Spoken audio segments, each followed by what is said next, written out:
Welcome to another broadcast of the Gary Thompson Show.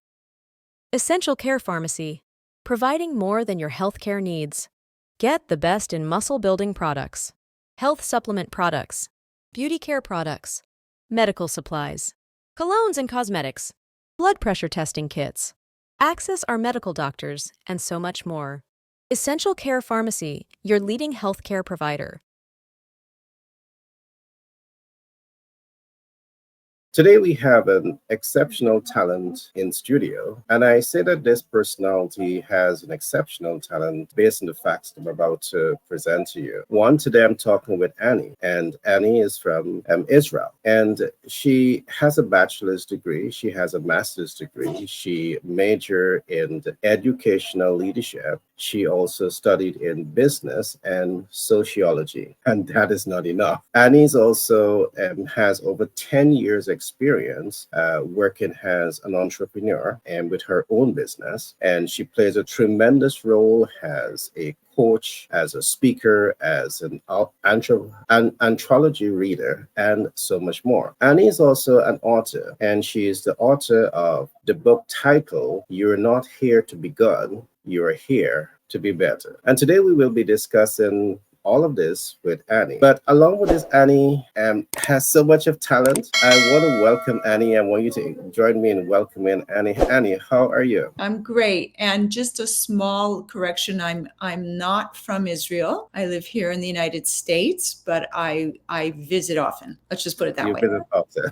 Awesome. Annie, there's so much for us to talk about today, but I just want to follow up with you on the correction. You happen to have been in Israel on the date when that atrocity took place. Yeah. How did it affected you? It wasn't easy to say the least, but I was also there visiting because my son was in school there. And I had no intention of going at that time, but I landed on Tuesday, and on Saturday, everything headed south, and that's to state things mildly. But one of my biggest challenges was when I sat down with my son, when I could finally see him, because we were told to go into lockdown and not travel or go anywhere. And my son was about a half-hour drive from me. And when I said to my son, the whole family wants you to come home with me. And he said two words to me: not happening, just like that. And I'm like, we all went, why? He says, because I can do some good here, and I want to stay, and I want to be a source of relief. I want to be a source of support if I can be. I really understood him only weeks later, because first of all, I couldn't even get a ticket out. I was there for about 2.5 weeks. I'm not going to say I was stuck. Because it truly is my homeland, but I am going to say that I was really in a tough spot, because you just saw mayhem, chaos. The funniest thing was I made a post. Coming from Florida, we're used to going through hurricanes and going into the supermarkets when there's no food on the shelves. I went into a supermarket in Israel and there was no food on the shelves. And Wow. I was like thrown back to Hurricane Andrew, thrown back to all the major hurricanes. And I was like, I feel like I'm in like an alternate reality here. And I took a picture and I sent it home and I said, does this look familiar, guys? It's like, Yeah, I know, I know that, we tend to smile about it, but for the many lives of persons there, it was very devastating. It was like if a hurricane came through, a storm came through, so, I know the negative effects that might have had on you and everyone else. And I want to say, a big shout out to your son, for staying and giving support that time when it is, was most needed. It's crazy because when you think about how every able-bodied male between the years of 18 and 40 years old was called into duty instantaneously. And my best friend who lives there since high school, and I was staying with her, and I don't ever want to see the expression that crossed her face when she got the news that her 18-year-old son was being called in. I've never seen an expression like that on anybody's face. So my son ended up stocking shelves in grocery stores, making food, playing with disabled children, just picking up the slack and doing everything else that the men in the community would do. And it was like a surreal episode of the Golden Girls. Have you ever seen the Golden Girls? It's an old show where it's a group of three grandmothers. They're called the Golden Girls, and they live together. That was my life for 2.5 weeks. There were no men. It was just girls and babies, women and babies. So my girlfriend had her daughters move in immediately with her babies, and we were just a household of women. It was just, I guess the best word to describe it is surreal. But I will tell you the positive that came out of there was the reality that this is a battle of good against evil, and that every single one of us has to stand up and be good, do good, share good, be a force for good in this world. And it has nothing to do with what your religion is, what you believe in, what you don't believe in. Being good and doing good is just good, and it doesn't have a religious label. I love that. I love that. Very strong statement. And with all of that you have said, what you have been through, I wish it on no one. You know, the world today have learned about the atrocity that Hamas would have done, and the world knows about that. I wish that experience on no one. But, you know, talking about doing good in the world and talking about how much you have to share, I want to shift the conversation a little further now by looking at your book that I believe lays a foundation that I think can really help people and to do better in the world, that can possibly set people up for transformation. So let's talk a little bit about the book, which is You're Not Here to Be Good, You're Here to Be Better. Talk to us about what was your frame of mind when you set out to write and publish this book. Well, I wish I could say it was coming from a really good place, but I think most people who are on a path of transformation would agree that it was usually a wake-up call that jump-started it. That when they look back on their life, they went, wow, if this terrible tragedy in my life hadn't have happened, then I wouldn't be where I am today. And I think that was the motivation for this book, is that I had just been through so much. And, you know, when I look at the list, I go, oh my God, how am I even alive today? How am I even like standing on my own 2 feet? Because it's just so much. I feel like I'm ancient at times, but I've also learned so much. And when you rise above, you really say, you know what? Now I have to pay it forward. I have to pay it forward so other people know that there is light at the end of the tunnel. And I think my father was the biggest contributor to this understanding, because my dad always wanted to be a vet. And when he met my mom, he was young, you know, they got married young. And his dad said to him, listen, this is the way it is. You can either go get married and work inside the family business and support your family, or I can support you going to vet school, but you can't have both. So make a choice. So thank God he chose getting married, and here I am and my 2 younger brothers. But being a vet was a thing that he could never get out of his system. So much so that when I was 8 years old, he picked up the whole family and moved us to a farm. And for the next 8 years, we lived there raising horses. I'm a professional, I'm a horse rider. I competed professionally my whole teenage years. This was my father's dream. And then when it was time for me to go to college, my mom said, that's it, dude, we got to move back, and we got to go back to the city. Your daughter's going to college, and we've had enough. And when we moved back to the city, what does he do? He buys a pet store. Just couldn't get it out of couldn't get rid of it. It was just who he was. And then fast forward years later, he comes to visit me. I'm 26 years old. I'm living in Florida at the time, and he comes to visit me without my mom, and he drops dead in my house. And I wake up. Sorry to hear that. So sorry to hear that. I wake up the next morning, and there he is, blue and cold on the floor. And I'm, what? Sorry. And that was it. Like, I think from that moment on, the seed, the mantra, the seed that was planted in my head was, you got to live life that is intended for you. You got to live the life that God intended for you. And there is a purpose and there is a path and there is a life. You can't live somebody else's life. And I don't want to end up, God forbid, dead on the floor like my dad, not having fulfilled my potential. Purpose.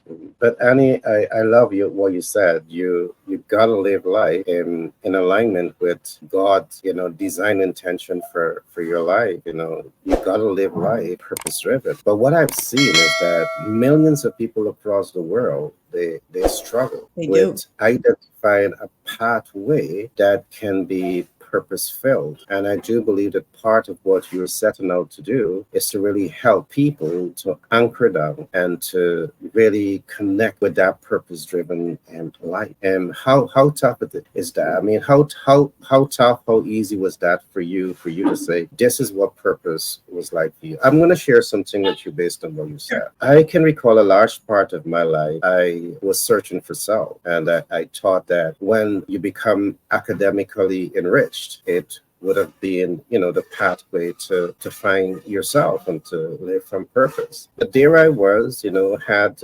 academic accomplishments, but with every next academic achievement, you still felt empty. And fortunate, with that relationship with the Creator, I called out to Him and I said, Father, show me the way, because I have this, I have that, but I still felt empty. What I found helped, because what was revealed to me is that you need to live life in service to humanity. And I do believe that when you are able now to live life in service to humanity, there is where that purpose-driven life begins to unfold. That purpose-driven story begins to unfold. How much of what I'm saying aligned to you finding purpose and to what you do today in helping persons to really find themselves? So what I wanted to first do is answer your question, and I think it was a question, correct me if I'm wrong, about why are there so many people who are looking for purpose and are struggling and can't seem to find their way. First of all, we have to understand that there is a force in the world. I call it the bad guy. There's the bad guy and the good guy. And this force does not want us to reveal light, does not want us to be a source of light, and will do everything in its power to keep us down. And what does that look like? Addiction, depression, anxiety, fear, all sorts of distractions, consumerism, materialism, confusion, gender confusion, so much confusion. But this bad guy force is happy, fantastic, because it's kind of like he feeds energetically off of that negative state of consciousness. Do you know how hard it is to fight that? And that's why I say the wake-up call is usually the vehicle that gets us to a point of understanding of, I've got to fight. I got to wake up and I got to fight. At that point, many people come to me. They go to religion, they go to a coach, they go to a guru, they go to a self-help book. This is where they start searching and seeking. You got to do that. No one can do that for you. So you got to first come to the point where you wake up and say, hey, I've done the mom thing, I've done the wife thing, I've done the career thing, and I'm still empty inside, just like you said, completely empty and bereft. And the question, what is my purpose? Why am I here? Keeps me up at night. That's it. You're tortured. You're plagued by this thought over and over and over again. But rather than waking up, what happens is we search a distraction. We do something else rather than looking inside. I always say looking inside at our dirty bits, at our dirty laundry, almost like a fate worse than I don't know what. But if for me right now, if you tell me, look at your dirty laundry and go buy a new designer bag, I'm going, I'll go look at the dirty laundry, because I know the new designer bag is only going to fill me up for a week if I'm lucky. It's kind of like I say with moms when they get, the brand new car and they have that brand new car smell. And it's like they tell the kids, don't eat in the car, don't drink in the car. How long does that last? I'd say a week in, the car is full of crumbs and and juice boxes and water bottles. Done. Why? Yep. It's a temporary fulfillment. Yeah. And that's the first realization that everyone has to come to. Mm-hmm. Hard until someone is ready to take that step and say, hey, I need to do something different. Because what's the definition of insanity? Doing the same thing over and over again and expecting And a different expect a different result. You're perfectly correct with that. Annie, I really want to commend you for the work that you are doing to help people to become awakened to what I would call their true essence and their true sense of self, because I do believe that that's where the magic begins to take place. And I can recall again years ago, while pursuing academic study, we were introduced to a concept that they call the self-image theory. And what the self-image theory does, it teaches you about 4 selves. One is called the ideal self, the way you would like to be. The other is called the self-image, the way you see yourself. And then there's the looking glass self. The looking glass self is the way you think others perceive you, and then you try to adjust yourself based on the perception that you think people have about you. But the one that is so important, and I find that we don't talk a whole lot about it, is the real self. The real self. And the real self is the self that you're dealing a whole lot with, because what I've learned about the real self and what I love about the real self is that it says to you, it doesn't matter where you came from, it doesn't matter where you're at. You have the potential to become the author of greatness. But you need to first of all recognize that you have the potential to be great, and then you need to commit to it. It's like we find gold in the earth, but once you find it, you have to now refine it. So inside of you, there's such gold, there's such richness, there's such essence within you, but you have to connect with it and you have to refine it. And I just believe that enough time is not spent refining the richness that we all have inside of us, perhaps because we are not exposed to that great potential that we have. And perhaps the masterminds that you would have referred to early on, perhaps it's the way the game is played to their advantage, But the work that you're doing, I know it's going to definitely affect that, because I do believe that today more and more persons are becoming awakened.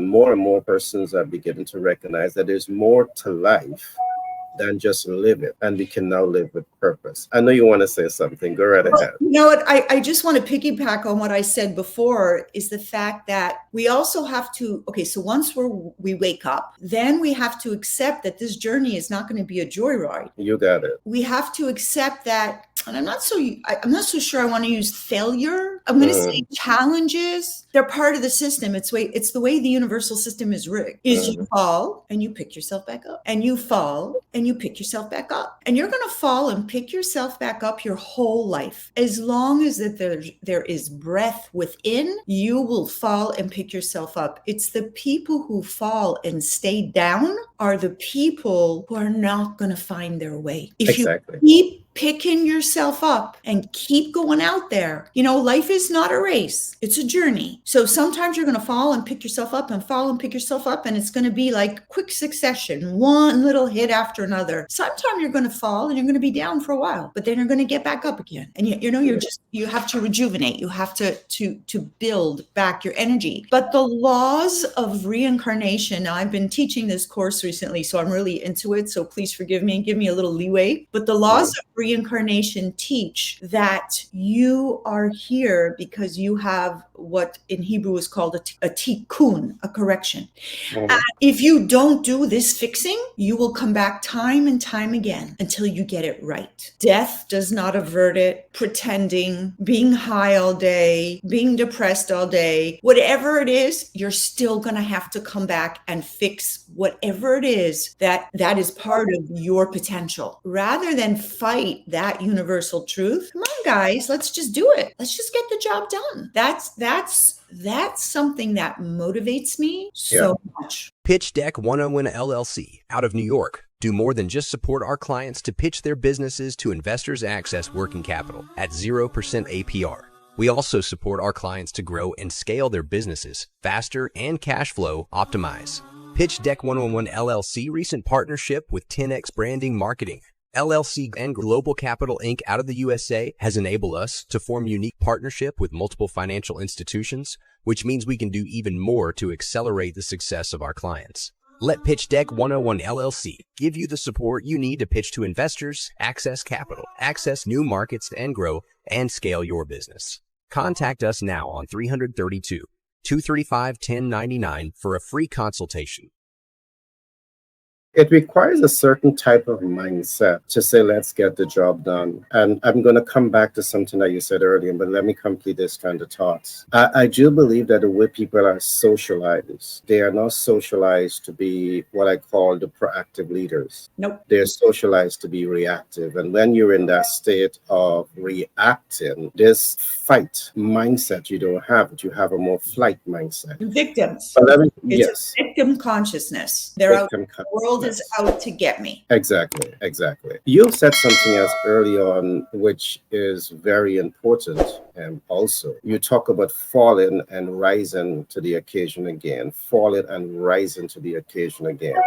What I've seen is that for the majority of people that will fall because of how the system is set up, they will fall and try to rise. And yes, they may rise, but rising without a formula, rising without what I call leadership best practices, without processes, without system, is no guarantee that you're going to be successful. And this brings me back to some of what you're doing. And we're talking a lot about this now. I believe that there is a better way. What I see is happening today as people become more awakened, they are developing systems and they're showing people the better way. So you have less falls and more rise in your journey to live that purpose-driven life. And that's what I'm taking away from a lot of what you're saying. And I want us to talk a little bit, Annie, about some of the studies that you have done. You are an expert in educational leadership. You have studied in this field. You have studied business. You have studied sociology. Can we talk a little bit about your expertise in educational leadership and how has it helped to fashion your business and what you do today?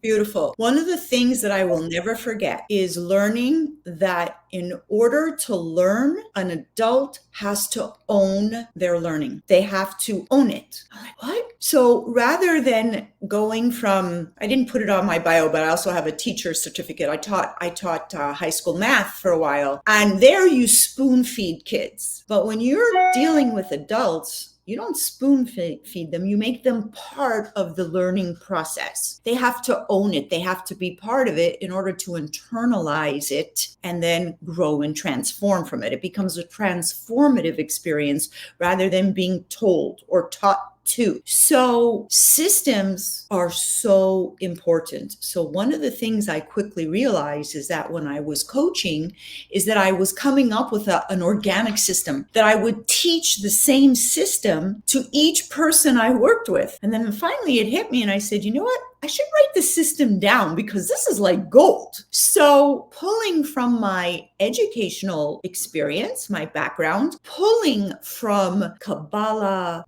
from Jewish spirituality, from happiness theory, I realized that we as human beings have a drive that we all share. And it's pretty basic and common. We all want to be happy. In order to get there, there's a few steps we got to go through. One of them is it's so cool what you said about we are reactive. So one of the things is I say to people, step number one on this journey to living your purpose, being happy, being fulfilled, is you need to be a creator. I love the Nike slogan, just do it. I think it comes from the Bible, from God. I really believe it because what incredible wisdom. Just do it. So when people come to me depressed, I say, okay, go walk. You need to move your body. Go do walk. Why? Because it generates serotonin. It's the happy. You need to move your body. You need to create. Now, why is creation so important? Because it also mimics the language of our creator. God is a loving, caring, sharing creator. And from that, I pull my whole system together, which is go out there and do good, be good. good, do it. 2, love, care, and share for others. And if you do those 2 things, now, of course, I'm simplifying and it's totally expanded upon in my book and my coaching practice. But if you start there with those 2 principles, your whole life transforms. You start vibrating with universal joy. You start talking God's language. Why do I say that? Because everything we want is from source. Why? So when I ask people this question in my seminars, what do you want? What do you want from life? I want to be happy. I want to live my purpose. I want love. I want freedom. It is the same group of answers over and over and over again for all the thousands of people I've asked this question to, and it never changes. So then I go to them and I say, oh, it's wonderful. Tell me something. Can you put happiness in a bottle and sell it? Huh? Can you put purpose in a bottle and sell it? Huh? Can you put freedom in a bottle? Everything you're telling me is intangible and it comes from source. So if you want that, you better connect to that. You better speak the language of loving, caring, sharing, and creating. You better emulate source. Simple. Essential Care Pharmacy, providing more than your healthcare needs. Get the best in muscle building products, health supplement products, beauty care products, medical supplies, colognes and cosmetics, blood pressure testing kits. Access our medical doctors, and so much more. Essential Care Pharmacy, your leading healthcare provider. Love it. I love the point that you made mention of. You have to see yourself as a creative. You must be creative. I think that there is a state of mind that you are setting yourself up to nurture and possibly master when you go into that creative frame of mind.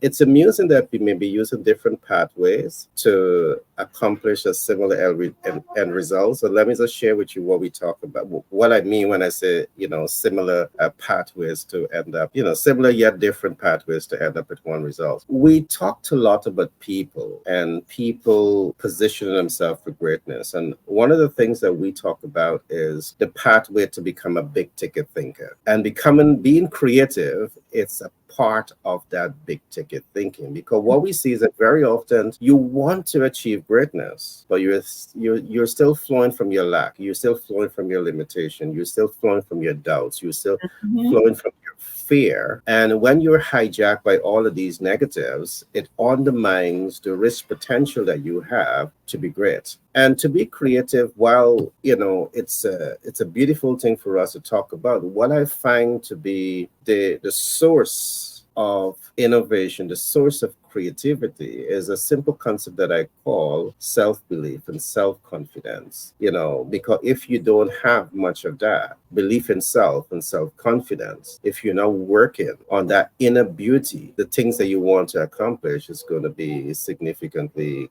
compromised. So I love all that you're saying and love it. But Annie, you also studied business. You studied sociology. Can you talk to us about what your experience was like doing these studies? And It's so how long. I know, I know, It's so long ago. I know, I know. But the reason I'm asking, I am assuming that you have incorporated all of this knowledge into your business that you have today. And I want us to come to your business shortly. We will talk about the business and we will talk about, what you do in the business, because I know what you do. You provide coaching, you provide, speaking engagement for people. You focus a lot on astrology reading. We'll talk about that shortly. But let's look at the studies way back then. Are they complementing what you're doing now, or just You know what? Again, so long ago, but I will say this. Higher education is not for everybody. My oldest son never went to school and he has his own business and he's doing well, and he could not succeed in that traditional format. But for myself personally, I felt it stimulated me greatly, because learning for me is one of my key values in life. So whether I learned business and sociology way back then, whether I'm currently learning digital marketing, which I love, Okay. So I do feel it expands and opens the mind. That expansion and opening of the mind for sure serves me well in every areas of my life. Awesome. All right. Can we talk a bit about your business? Some of the key project activities that your business is involved with. Can we talk about your coaching practice? So let us suppose that I am a client, a potential client. I want to come to you for coaching. What are some of the things that I can expect from you as my coach? Well, one of the first things, it's a 6-week coaching program. And again, it's a system that was born out of seeing people and realizing that I needed to package this into a system. The first thing we're going to do is I need to understand your negative programming. I need to understand the negative things you tell yourself, even when you don't recognize that you're telling yourself these things, because that's what I'm working against. So it's like that first conversation together is really powerful, because most people walk away from there going, what? I think that way about myself. Those are my negative self beliefs. Ooh, like they walk out of there awake, maybe for the first time in a long time.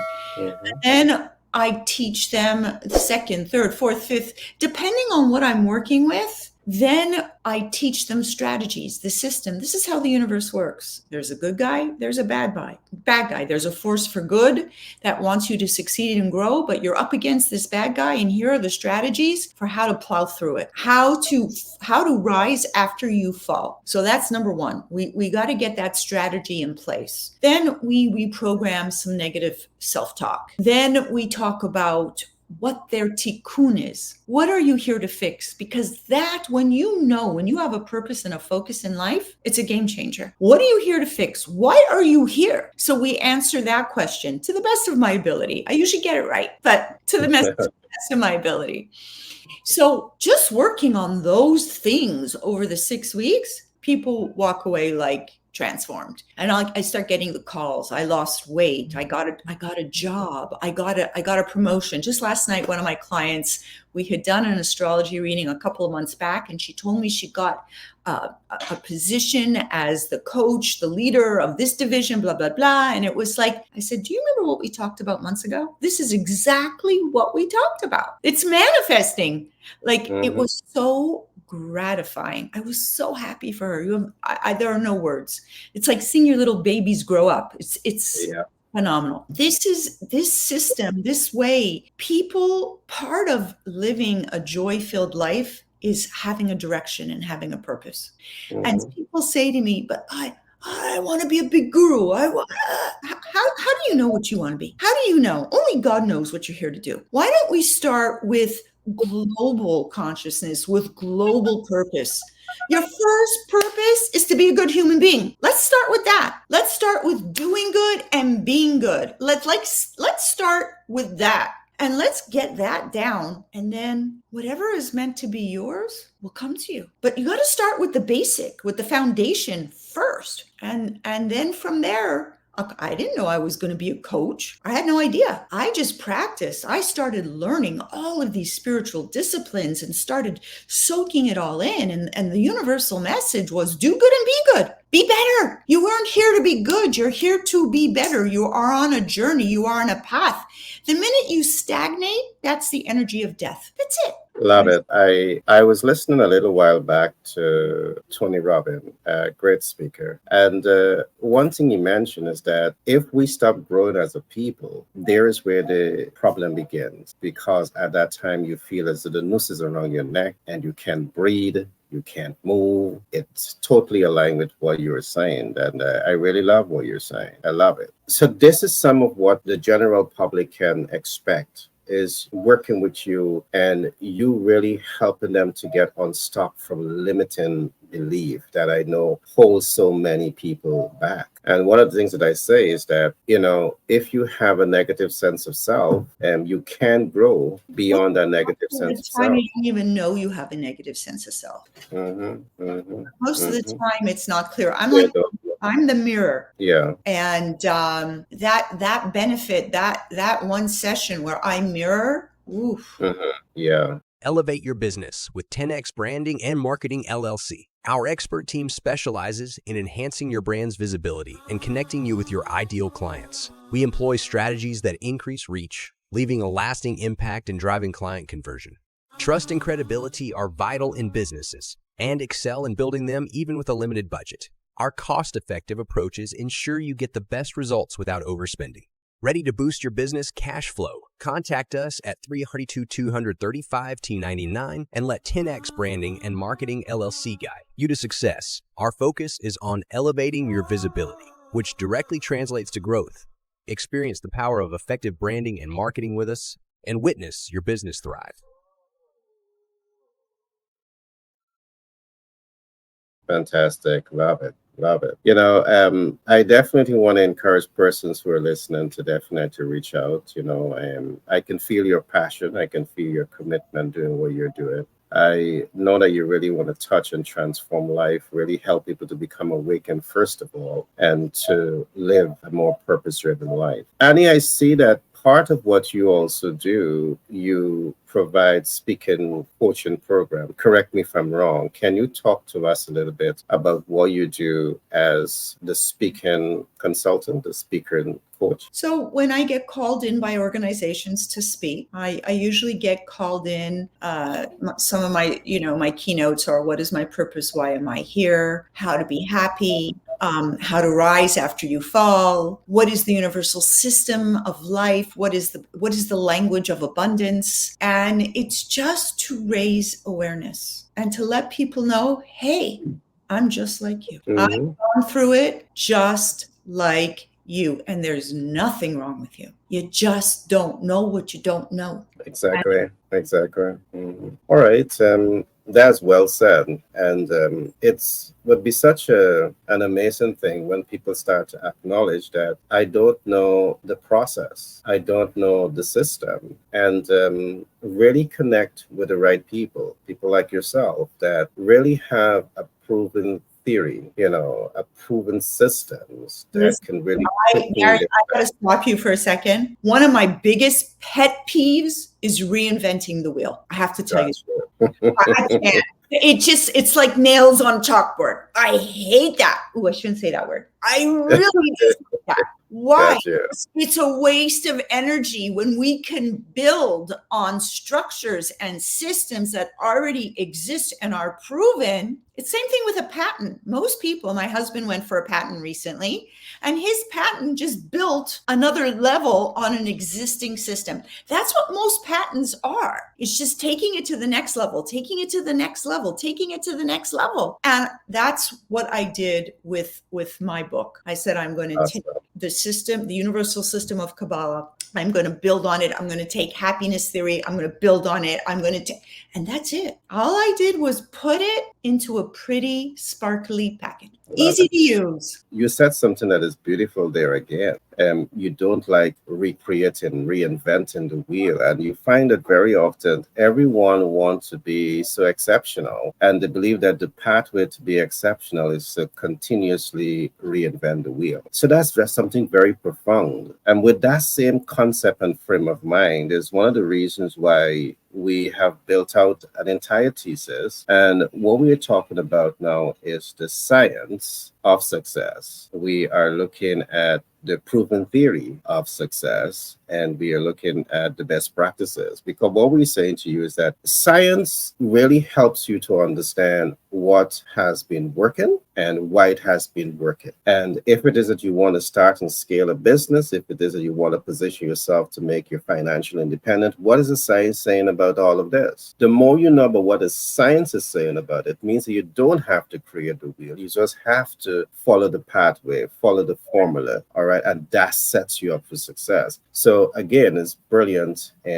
what you're saying. And your program, I know, covers a lot of these different issues. What I want to do now, Annie, I want us to talk about habits that pushes you forward, habits that, helps you to become the best version of yourself, habits that holds you back. I want us to do a rapid question session here. All right. Okay. So I want to ask you a couple of questions that perhaps you can take a minute or so to respond to it. You are successful in your field. And I say, when I look at your history and we talk about some of these things, I see that, you have a bachelor's degree, you have a master's degree, you have studied in educational leadership, business, and sociology. You have a business over the last 10 years. You are an author, you are a speaker, a coach. You have so much behind your name. What would you say are the habits that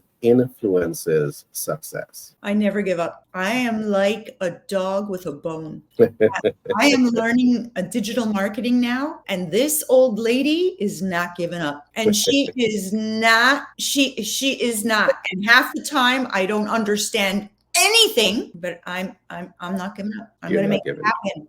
The next thing is one step at a time. One step at a time. If you're not moving forwards, you're moving backwards. So Mhm. maybe everybody else on the call today, I just was on the call and I got off the call so frustrated because I didn't understand anything and I felt so stupid. And I had a pep talk with myself and I said, nope, we're just going to attack small, easy bits to digest.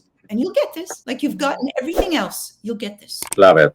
Now, with the level of success that you have attained in business and in life, how would you define success? I would define success as doing what you love, doing what gives you purpose to get up in the morning, makes you jump out of bed in the morning with joy. That is the true measure of success. Also, I love being a mommy. So seeing my boys happy Yeah, fills my heart. awesome, awesome. Okay, what is your blueprint for success? With all the success that you have attained, have you developed a blueprint process? Talk to us a little bit about that. Well, I think I shared a little bit before. It's being persistent, Yeah. and it's also knowing when to quit. I give myself a time limit on, if I take on a new project and if I don't see a measurable result with like I step back at 3 months, 6 months because things take time. I don't believe in a month because nothing happens in a month. The only thing that Yeah. happens in a month is you gain 8 pounds or 10 pounds. That's the only thing that can happen in a month. And you certainly don't want to be getting all of those bugs, right? It's amusing. The negative happened before the positive, right? You got to work so hard for the positive. So just measurable, check in, see where you're going, and be realistic. Yeah. If this is going nowhere, then I don't know, pivot, shift. I love all these terms in today's Exactly.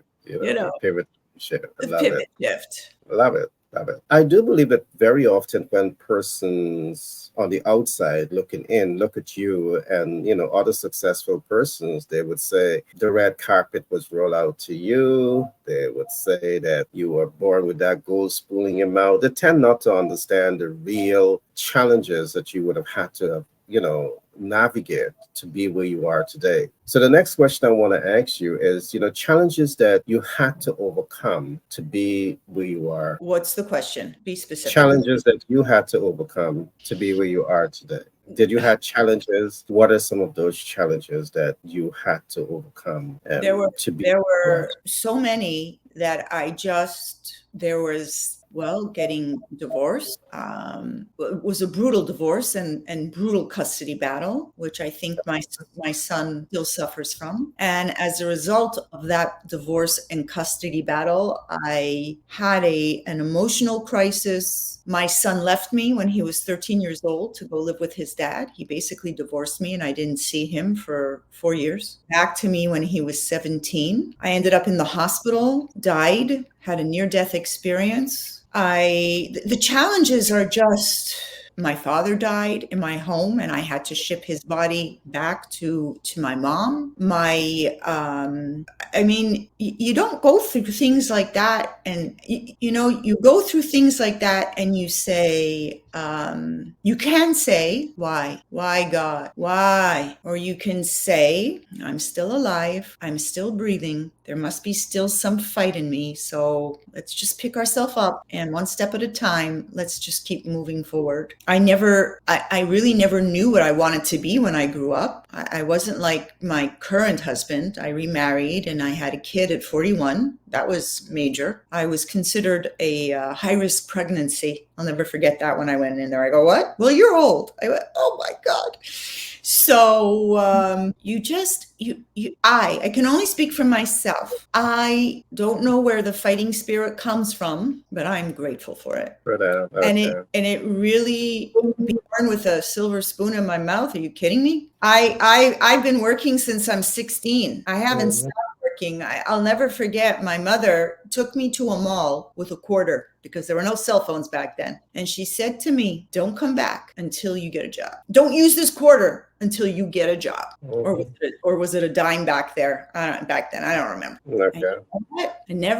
I just walked the mall and went in and just asked, are you hiring? And someone actually hired me. Wow. And I worked there through college. And even my kids today that have more access to more than I ever did, if you ask them the phrase that I say to them over and over again when they ask me for anything, both of them will tell you, I always say to them, what are you going to do to earn it? Mm-hmm. What are you going to do to earn it? I go, no one gave me anything for free. Break. Mm-hmm. Mm-hmm. Okay. What do you need to earn it? Got that.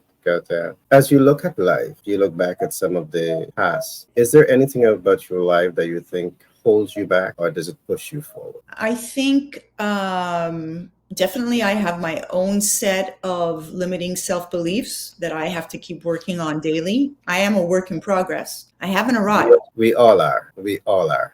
So every day I work on my own set of limiting beliefs and growing and transforming into the best version of me. Had I stayed in my marriage, again, I'm not advocating divorce for anybody, but for me, it was a matter of life and death. So I had to leave. Had I stayed, that would have been a major stumbling block in my life. And I think one of the things I miss the most in life is family, in that supportive environment. None of my family lives close to me. So I think if there's one thing I can say to people is family is so important. And if you don't have family, creating a nurturing, loving, supportive community is really of support. And that's one of the things I'm working on today in my life. Yes, and I must say it's a brilliant move. That's something that I would say. When you want to position yourself for greatness, relationship is an essential part of that ecosystem. And sometimes the best relationships comes from family. But if you don't have the family to foster the type of, environment, you have to go out and create that environment that is conducive to where you want to go. Look at the word you used, create. You have to create. You are without a doubt an influencer in your industry. You are touching life as a transformational coach. You're touching life as a speaker, and you're touching life as an astrology reader. What really inspired you to become an influencer in your industry? Because I saw how the wisdom I have been learning over the past 30 years touched people's lives. Just like in and out, people would just come to me and say, you said something to me 2 years ago that changed my life. I go, I did? What'd I say? I don't even remember. I see it with my children. I see it in my second marriage. Mm-hmm. We have such power within us, especially as women. So shout out to women. We are the foundation of the home, and our children, our husbands, our families. And I started seeing major ripple effect because I wasn't proselytizing. I wasn't trying to turn everyone into good people. I was just being good. I was just being good and doing good. I was just transforming, working on myself. And that in and of itself affected others. It was like a butterfly effect. And I'll tell you what even pushed me more this year was being in Israel. When I came back from Israel, I said, I teach all the time that getting out of your comfort zone is one of the key strategies for growing and transforming and getting what you want. I was just in one of the most uncomfortable experiences of my life. I'm leaving behind my sister who has 4 boys who've been just called into the army. If I'm uncomfortable, there are no words to what she's experiencing in terms of her discomfort. I Mhm. not go back to my pretty home and pretend this isn't happening, that this never existed or this never happened to me. I too need to take myself to the next level and push myself out of my comfort zone. So this year in October, when I came back, is when I really started pushing myself out there more, which is not Got comfortable, which is not comfortable for me. This is not my generation, social media. This is That's true. something I grew up on. But you said it, you have to push out of the comfort zone to make that breakthrough. And you're doing well, and I'm happy to be here to talk with you and to help push you out there also. What impact do you want to make on the world? How do you want to be remembered? I want to be remembered. Okay, so I want to be remembered as someone who spoke her truth, who wasn't afraid to stand up for what is good and true. That's number one. I want to be known as someone who is authentic and real. I want to be known as someone who walks her talk. And the impact I want to leave, I want to write another book. I want to speak more. I want to share what I know with as many people as I can so that they know they can do it too. Because ultimately, this is how we're going to change the world one person at a time. This is how we're going to do what in Hebrew we call tikkun olam, healing the world. I would like to leave that type of legacy for my children and grandchildren. Love that. Can we talk a little bit? We're about to wrap up. Can we talk a little bit about your business and some of the major future plans that you have for your brand? Right now, as I said, I'm taking a digital marketing course with one of my favorite gurus in the industry, Rachel Miller. Shout out. I love her. And it's really to utilize social media, to learn, to understand, to reach as many people as I can. So that's something I'm working on this summer. That's my summer project. I always have to have a project. And I think that's the step I'm in right now. Okay. All right. Great. As you look towards the future, possibly the growth and expansion of your business, how important is access to capital to help you realize the dream for your business? Capital is important if there is, it has to be part, the way I work it right now is that there has to be a budget. There's a business plan. Everything has its allocation, marketing, my VA, all of that has its allocation, and everything is commensurate with, I don't believe in going into debt to grow and expand. So it depends. It depends where we're headed. I'm not sure. Could be a calculated risk one of these days of taking money, borrowing, lending, whatever. I'm not sure, but definitely working within my yearly budget right now. Or these are things I'll definitely reach out to you and we'll talk about it some more. One of the things that we often talk about is that there's a cost to doing business. Mm-hmm. And sometimes when that cost is underestimated or overestimated, harms the vision that you have to accomplish. And so these are some of the things that we talk about. One of the reasons that I would ask the question, because part of what we do, we help businesses across America. You could be in 50 states, any state in America. We are in that position of strength to help you to access the much needed capital to grow and scale in your business. But we'll talk about this off camera. The last question that I have for you is a funny question, but what are essential money habits to have? No, that's a great question. Okay. I think budget, running a family, you got to know what's coming in and what's going out. That's number one. You got to be realistic with money. Don't spend above your means. Don't get wrapped into, well, everyone has one. I want it too. There's certain expenses that are necessary. Like, for example, I'll never forget when the iPhone came out. I was in North Carolina with my young son vacationing at the time, and my husband flew up to visit, and he came with an iPhone. And I was like, what is this thing? I just spent thousands of dollars on this piece of technology, and it's going to change your life. And I was pretty much against it in the beginning. And I gave him a really hard time. But then, after playing with it while we were on vacation, I came back and bought one for myself, one for my kids. So, that was quite an expense.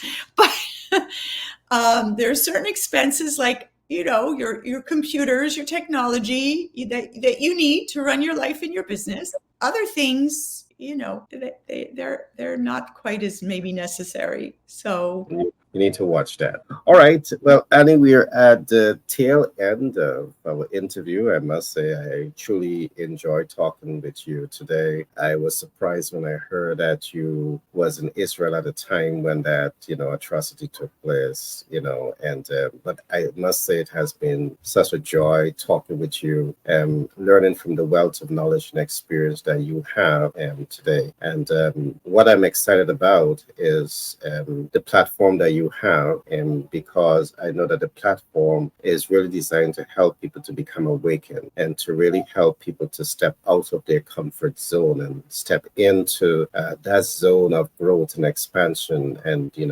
self-discovery and development. And I do believe that what you're doing has to become more accessible to people across the world, because I see people across the world need to get access to this specific type of transformational data. But I want to give you a chance to, perhaps there might have been something that you was expecting me to ask, or there's something that you'd want to say but I didn't ask that question. I want to give you a chance to say it. Anything that you want to say, in the event that I might not have, asked that question. So I'm going to give you the last say. all I want to say to people is don't wait till you fall into the pit so deep that you can't get out. That's what I want to say, because once you're down there in the pit, it's a brutal place to be. It doesn't have to be like that. You're correct. Perfectly correct. So, Annie, I want to thank you again for spending this time with me and my audience. And I will do everything to help push this content out. And I'm looking forward to talking with you doing much more interviews. Perhaps we can look specifically at chapters of your books. And perhaps we can also look at the book that you intend to write and, the vision behind that and how you want it to impact. So I do anticipate that we're going to be doing a lot of talking and learning more about your business, and of course anything that we can do to help increase your visibility, reach, and impact. It is something that we are very much receptive to. So thanks for spending this time with me today. Thank you so much, Gary. Essential Care Pharmacy, providing more than your healthcare needs. Get the best in muscle building products, health supplement products, beauty care products, medical supplies, colognes and cosmetics, blood pressure testing kits. Access our medical doctors, and so much more. Essential Care Pharmacy, your leading healthcare provider.